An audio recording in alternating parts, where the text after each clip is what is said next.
আজকে যে সিনেমাটা নিয়ে আমি রিভিউ করছি এই সিনেমাটার নাম হচ্ছে ফ্লো। এবং এটি এটি অ্যানিমেশন মুভি, যার পরিচালক হচ্ছে জিল বাল্ডিস, যিনি একজন লাটভিয়ান পরিচালক। এবং এই ভদ্রলোকের এর আগে অ্যাওয়ে নামক একটি সিনেমা কিন্তু খুবই পরিচিত ছিল। এছাড়া ওয়েসিস, ফলোয়ার্স এই ধরনের অ্যানিমেশন মুভি তিনি তৈরি করেন। এই যে ফ্লো সিনেমাটি আমার মনে হয় যে এই বছরের তো বটে, 2024-এর মানে সেরা সিনেমা যদি বলা হয় অ্যানিমেশন, সেটাকে বলা হবে ফ্লো। ফ্লো সিনেমাটা দেখানো হয় একটি বিড়ালকে, মানে তার যে মালিক ছিল সে আসলে মারা যায়, তারপরে তো সে জঙ্গলে থাকতো মালিকের বাড়িতে। এমন সময় একটা বন্যা আসে, আর বন্যার মধ্যে সে বাঁচার চেষ্টা করে। পুরো সিনেমা জুড়ে সে বন্যাটা দেখানো হয়।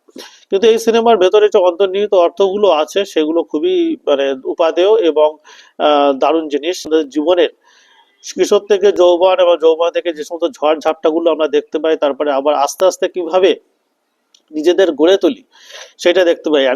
সিনেমায় কোনো রকম কোনো ডায়লগ বা সেরকম কিছুই নেই, শুধু কিছু সাউন্ড আছে আর কিছু নেই। এবং সিনেমার অ্যানিমেশনটাও অসাধারণভাবে করা হয়েছে। এবং সিনেমার ভেতরে অর্থগুলো যদি আপনি বুঝতে পারেন তাহলে অবশ্যই সিনেমাটা আপনার ভালো লেগে থাকবে।